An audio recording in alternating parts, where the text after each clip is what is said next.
আসসালামু আলাইকুম রহমতুল্লাহ। সুলাইমান সুফল চিনেন না? শোনার কথা তো। পই পই করে হিসাব রাখবেন, যার ডায়লগ,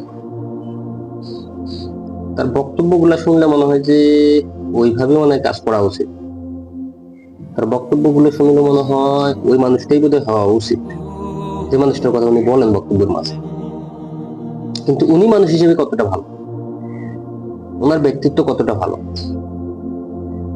অন্যায় জুলুমের সাথে আছেন নাকি পাশে আছেন? অন্যায় জুলুমের কি সঙ্গ দিচ্ছেন নাকি অন্যায় জুলুমের সাথে নাই? কেন কথা বলতেছি?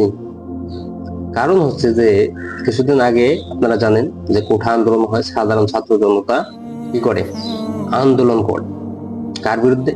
ফেসিবাদী সরকার শেখ হাসিনার বিপক্ষে। তবে একটা বিষয়ে আপনারা খেয়াল